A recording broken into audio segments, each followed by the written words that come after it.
Fala, meus amigos são paulinos, uma excelente terça para vocês. Estamos aqui trazendo mais um vídeo no canal com essas últimas informações do Tricolor, que está nessa preparação para o jogo contra a equipe do Botafogo no domingo pelo Campeonato Brasileiro.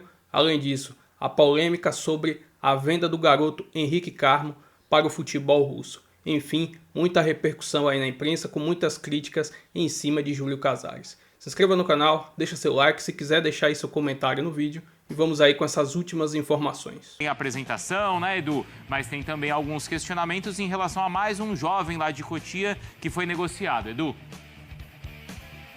É isso, tudo bem com você, Bruno? Um abraço a você, bom dia, Mari, Jailson, fã de esportes. É o Henrique do Carmo, que teve uma reviravolta ontem, né? Pela manhã, o São Paulo havia recusado a primeira proposta de 6 milhões de dólares, ficando com 25% dos direitos do atleta. Só que no final da tarde, o CSKA, que já havia levado o Matheus Alves, insistiu, aumentou um pouquinho a proposta, deu mais 1 milhão de dólares de bônus ao São Paulo e aí o clube acabou fechando esta venda. É o quarto jogador da base que é vendido na temporada. Começou com o William Gomes, que não participou do título da Copa São Paulo em janeiro de 25. Depois saíram Lucas Ferreira, esse sim participou, foi titular. Ainda o Matheus Alves, como eu disse, e agora o Henrique do Carmo, que vinha se destacando. Eu apurei aqui com o São Paulo o porquê da venda, me passaram alguns aspectos que envolveram a venda. Vontade do jogador, e ele soltou um vídeo ontem realmente demonstrando esta vontade de sair. Poucas oportunidades que ele teria, porque com a chegada do Rigoni, ele seria, entre aspas, sexta ou sétima opção de ataque, já que o Crespo joga com apenas 2 atacantes, está atrás de muita gente e ainda ficaria atrás do Caleri quando este retornasse, além, claro, do São Paulo querer fazer caixa para tentar diminuir o prejuízo na temporada e buscar um superávit. O São Paulo está anunciando aí um superávit superior já a 4 milhões de reais, que é muito pouco para quem se desfez de boa parte da base. Ainda estão no grupo do São Paulo alguns jogadores que foram campeões da Copa São Paulo. O Mike, lateral direito, o Rian Francisco, que passou por uma cirurgia. O São Paulo estava tentando renovar o contrato dele quando ele teve a lesão de LCA. E também o Hugo, que se machucou no início da temporada assim que terminou a Copa São Paulo. Foi também uma LCA, está na fase final de recuperação. Mas muitos daqueles que formaram a base campeã do São Paulo foram embora para a torcida por preços irrisórios, preços bem abaixo do mercado e bem abaixo das multas estipuladas em contrato. Se muita gente está saindo, teve alguns jogadores que chegaram, um deles será apresentado daqui a pouquinho, o Rafael Tolói. Além dele, nesta semana, Mailton e Rigoni serão apresentados. Os 3 já estão inscritos para a disputa do Brasileiro, regularizados no BID, e vão fazer parte das 3 trocas que o São Paulo tem direito na Libertadores nesta fase de quartas de final. O primeiro jogo será quinta-feira que vem contra a LDU. Para o jogo contra o Botafogo no domingo, Luciano e Bobadilha suspensos fora, volta o Enzo Dias, volta o Arboleda, volta o Alisson. O time vai estar um pouquinho mais reforçado do que aquele que perdeu para o Cruzeiro, Bruno. Viu, Edu? Você já volta, a gente vai acompanhar, claro, a entrevista do Rafael Tolói e também vamos discutir essa questão de mais um jovem, então, deixando o São Paulo, se o valor é justo, não é. O torcedor do São Paulo está discutindo bastante isso. São Paulo, mais uma vez, a diretoria faz uma venda rápida, meio acelerada, impensada, imatura, e ela se desfaz de um jogador importante da base, que nem teve as oportunidades plenas ainda no grupo principal, não é? 6 milhões de euros, Henrique, 18 anos ainda. Aí a gente pensa em Matheus Alves, Lucas Ferreira, todo mundo sendo desovado, não é? Então, o doutor Marco Aurélio Cunha, outra vez o São Paulo se apressa e se desfaz na necessidade de um jogador promissor. Renata, é um escândalo o que está acontecendo no São Paulo. A questão das dívidas absurdas acumuladas nos últimos anos, a gestão administrativa financeira caótica e a entrega de jogadores da base por valores muito aquém. E eu ouvi da diretoria dizer que só venderiam jogadores da base pelo preço mais alto do mercado, pelo que o São Paulo representa como formador, como Cotia. Nós estamos jogando fora os melhores talentos que amanhã poderiam valer 3, 4, 10 vezes mais. Por quê? Ou por alguma coisa que não se explica, ou porque estão com a corda no pescoço, que já sabemos que estão. Então é uma vergonha a gente ver isso acontecer no São Paulo. E depois não digam que eu falo contra, que eu torço contra. É a primeira vez que eu me manifesto aqui em relação a críticas desse tipo. É uma vergonha a gestão do São Paulo. Dessa vez você concorda plenamente, discorda? Qual é a sua posição em relação ao que o Marco Aurélio muito bem trouxe aqui? Eu fiquei de verdade constrangido quando eu ouvi os valores dessa venda. Constrangido. Até uma história bem rapidinha de bastidor, só que eu criei uma relação legal com alguns jovens da base de São Paulo. Sou um entusiasta da base, né? De jovens assim surgindo no Brasil, gosto muito. Muitos me falavam, o Henrique é um dos melhores, mais promissores, que mais pode render frutos para o São Paulo, fora de campo, em campo.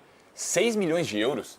Isso é uma brincadeira, cara. É uma brincadeira. E aí vem um papo, mas a dívida do São Paulo. A dívida não é culpa minha, não é culpa sua que está assistindo. A culpa da dívida é desses caras. Transfer da gestão anterior, da outra gestão, dessa gestão do Júlio Casares, Carlos Belmonte, Rui Costa, outros diretores. É uma vergonha, gente. É uma vergonha. São jogadores que o São Paulo está se desfazendo agora. E vale citar, né? Uma geração vencedora de São Paulo. Geração que ganhou Copinha esse ano. E a soma de 5 jovens, não dá um jogador que o Palmeiras vendeu. E eu sei que não tem comparação São Paulo com o Palmeiras hoje. O Palmeiras está muito acima de São Paulo, em todos os aspectos. Profissionalismo, gestão, tudo. Não tem como comparar São Paulo e Palmeiras hoje. Mas será que não está aí o problema? E mudar a mentalidade? Você vende o Henrique, 18 anos, por 6 milhões de euros, por futebol russo. E aí tem o papinho, não, mas o São Paulo manteve 20% do passe. Na Rússia, gente, futebol desvalorizado, não disputa Champions. Uma vergonha, é a pior venda. Eu não vou falar pior porque lá atrás pode estar acontecendo, mas é uma das piores vendas da história do São Paulo. Esse moleque era para ser vendido daqui 1 ano, 2, se jogasse, se fosse lapidado, pelo dobro, triplo, até mais do valor. Vergonha, cara, uma vergonha. E o torcedor merece respostas. Porque é mais uma venda vergonhosa de um jogador promissor de São Paulo. Uma vergonha que está acontecendo com o clube. Vergonha.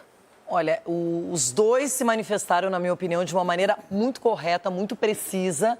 E a realidade é essa, Cicinho. Hoje, o São Paulo se desfaz de jogadores para cobrir problemas, não consegue cobrir todos esses problemas e aí depois vai pagando, acumulando, vai tendo mais dívidas e mais jogadores desvalorizados para um time que teve uma das melhores bases do Brasil.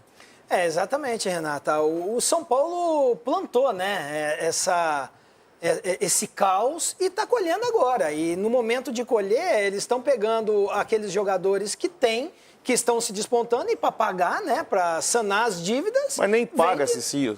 Nem paga. Mas a dívida do São Paulo também não pode ficar esperando. E se daqui 1 ano e meio esse jogador não estiver valendo esse valor todo? Sim, 6 milhões de euros. Mas tudo bem, mas o São Paulo precisa pagar. A dívida tem que ser sanada. Se você tem um carro e você está devendo, você não vende o carro para pagar a dívida, mesmo que ele valha mais. Mas o que é melhor? Você vendeu o cara por 30 milhões Mas como reais, que eu vou saber que ele vale 30 milhões de reais? Porque o moleque é bola. Falta então o profissionalismo da base de São Paulo. Você vê o Palmeiras com o JP Sampaio. Quem que é o cara que cuida da base de São Paulo hoje? Alguém me responde. Quem que é o cara que cuida da base? É uma vergonha esse valor, vergonha. Não, e eu concordo com isso, mas a questão é a seguinte, você precisa sanar a dívida, e para sanar a dívida você tem que pegar o quê? Infelizmente, joias, como é o Henrique, tem que vender. Gasta menos, Cicinho, gasta menos, faz economia, vende ingresso com maior qualidade, não repassa ingresso para todo mundo. Apareceu o presidente Júlio Casares para dizer, ó, tá aqui o cara, tá, o jogador, não sei o quê, mas ele fez uma aparição relâmpago. 30 segundos, tá aqui, muito prazer, tarará, tá aqui de volta e pirulitou, não respondeu nada, que é o que todo mundo quer ouvir, no fim das contas. Com todo respeito ao Tolói, que é um cara que tá voltando, tá motivado para voltar, mas o que todo mundo queria ouvir era o presidente do São Paulo falar alguma coisa. Porque, na verdade, ele está no olho do furacão nas redes sociais e para a torcida, o Massá. Vou fazer um paralelo, o Massa vai responder. O que acontece nas apresentações... Não, vamos lá, porque daí a gente retoma. As apresentações do Palmeiras, como é que tem sido? Com a Leila... E como é que acontece? A Leila fala, a galera começa a perguntar e ela vai respondendo. Eu acho que ela, evidentemente, ela pensa, ela não quer esvaziar a apresentação do jogador, mas ela presta contas toda a apresentação. Toda a apresentação. Né, Massinho? Sim. Né? Quando tem um assunto pertinente, ela estando fala. Ali, ela... E pede até, ela fala pro Fernando, calma, eu vou responder umas perguntas. Isso, aqui de exatamente. Vamos lá. Bom, assim, cara, rapaz, acho que vai dar bons cortes. E acho que, não sei se vai dar briga, acho que não, mas acho que vai dar uma boa discussão. A minha participação agora no G4 para falar do São Paulo. Porque eu acho que o presidente Júlio Casares está sendo demonizado por algo que ele está errando, e não na execução, e sim na comunicação. Esse é o maior problema do presidente Júlio Casares com relação ao plano de reestruturação financeira do São Paulo. Porque assim, cara, como que você vai fazer? O que você vai fazer? Você vai coringar de vez? Aí nós vamos cair de pau nele, né? Não pode um clube desse fazer o que o Corinthians fez. Daqui a pouco a dívida vai para 3 bilhões, é impagável e vai ter que vender a preço de banana, certo? Essa é uma questão. Para você flamengar... Vender o clube, não os jogadores. Vender tudo. A SAF. Sim. Uma SAF, porque chega uma hora que você está desesperado a tal ponto que você fala, agora não tem mais jeito, porque eu não tenho dinheiro para pagar a luz, a conta de luz. Então, assim, ninguém se lembra do Márcio Araújo jogando no Flamengo, do Wagner Love, que foi devolvido porque o Flamengo não tinha dinheiro para pagar o Wagner Love. Ninguém se lembra do Barcos, que foi trocado pelo Marcelo Moreno, que humilhou a torcida do Palmeiras e disse que não jogaria no time de Série B, e não veio. Vieram Rondinelli, Wilson, Leandro Calopsita e outros jogadores, certo? Então, é isso aí.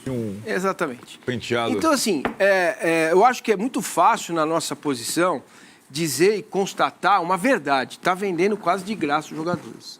Está dilapidando um patrimônio do São Paulo. Está entregando esses jogadores num preço baixo. Mas, vem cá, uma das nossas capacidades deveria ser também dizer como fazer então. Como fazer diferente?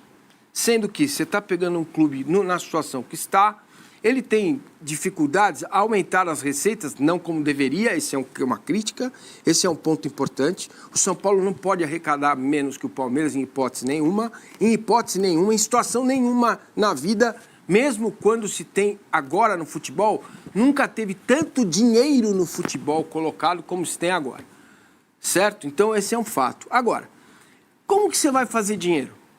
Pô, você está em casa, teu negócio está indo, está vivo, você tem patrimônio. Como que você faz para sanear o seu negócio? Não tem outra saída, gente. Então é muito fácil a gente vir aqui, espinafrar o cara e falar, tá vendendo de graça o jogador. Tá mesmo, porque não tem outra saída. Ou você pega o seu patrimônio e faz ele virar e rodar para a coisa entrar nos eixos. O problema e eu não sei, essa é a minha dúvida, é se está entrando nos eixos, que essa que é a grande questão. Porque se estiver entrando, se o São Paulo estiver num caminho que daqui 2 ou 3 anos ele vai voltar a fazer as coisas certas, vai ter condições, aumentar o seu faturamento, vai entrar num mundo que é o mundo real hoje, vai valer a pena. Agora, para isso, ele precisa se comunicar. Não dá para a gente descobrir amanhã que tudo isso que ele fez para fechar o ano com a dívida maior. Aí não dá. Aí é ruim. Aí, se você olha para o São Paulo, Morumbi, Clube Social, futebol, e olha assim e fala, mas o futebol está fazendo a parte dele e os outros não. Aumentou a despesa com a piscina, com a botia, com a lanchonete, aí está errado. Porque esse esforço tem que ser clube, tem que ser, porque o caixa é um só, certo? Então, esse esforço tem que ser conjunto. Então, tem que chamar o diretor do vôlei lá e falar, acabou, filho. Não tem mais agora, acabou, o treinador aqui. Com basquete, por exemplo. Exatamente. Então, você tem que fazer tudo junto, para que você possa entrar num caminho aceitável de recuperação. Não dá, não vai ser possível continuar vivendo desta forma para clube nenhum.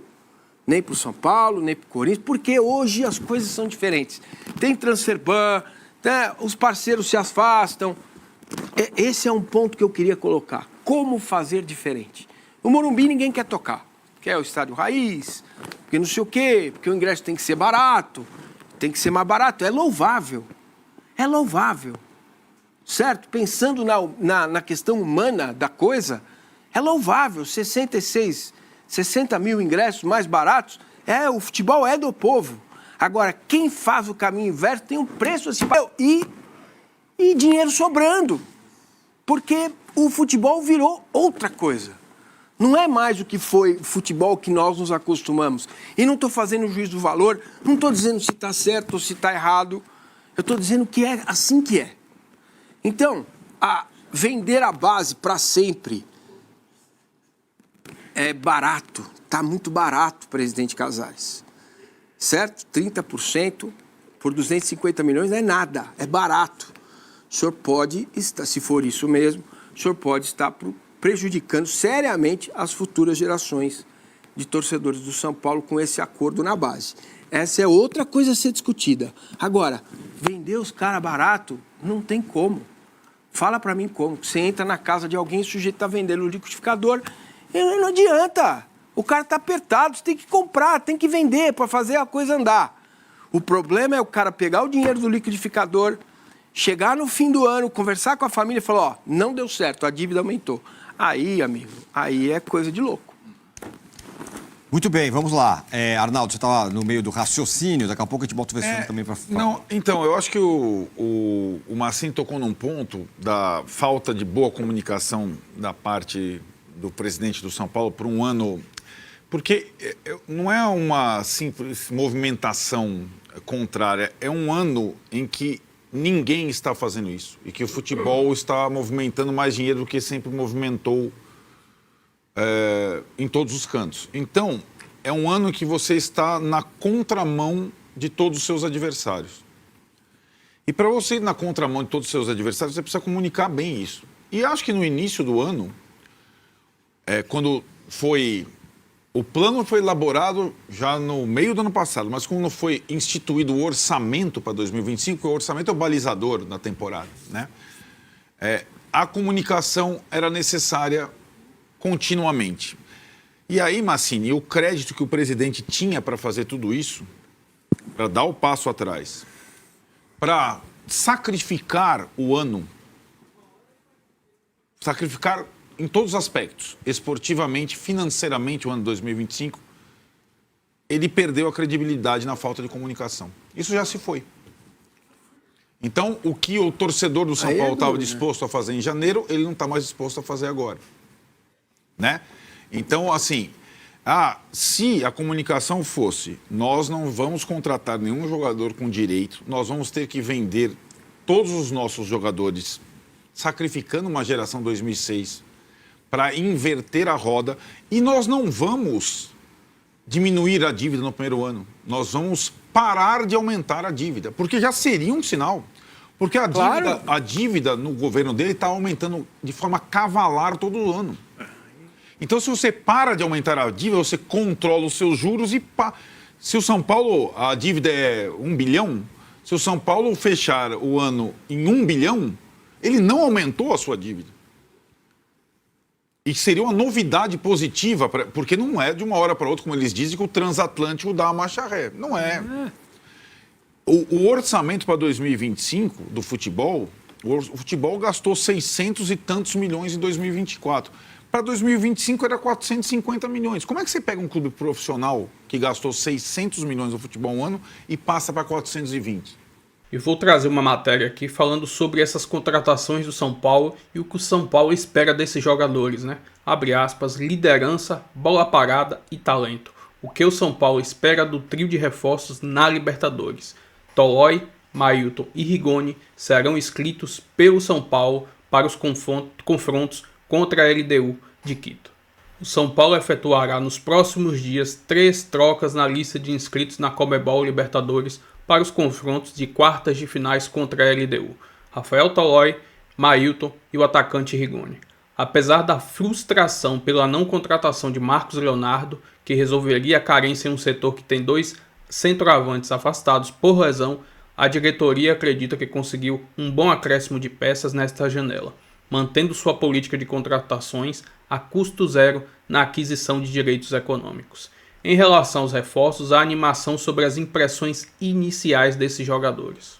Primeiro a chegar e já com 3 semanas de convívio com o grupo, Rafael Tolói é visto como um jogador que dará ao time um acréscimo importante de liderança, algo que fica carente com as ausências em campo de Caleri, Lucas Moura e até propriamente Luiz Gustavo. Já o caso de Marilton, em seus primeiros treinos, tem chamado a atenção. No último sábado, ele participou de parte de um jogo-treino contra o time sub-20 e teve um ótimo desempenho. O ala marcou um gol e mostrou força física nas transições. Já Rigoni, que retornou ao São Paulo após um pedido de Crespo, que trabalhou com o jogador na temporada de 2021 em sua primeira passagem pelo clube, Crespo acredita que o jogador que pode tirar do jogador argentino o que há de melhor em seu futebol. Há muita confiança em sua parte física. Antes apontado como um extremo, Rigoni hoje é visto como o segundo atacante, devendo ser escalado inicialmente numa dupla de ataque ao lado de Luciano.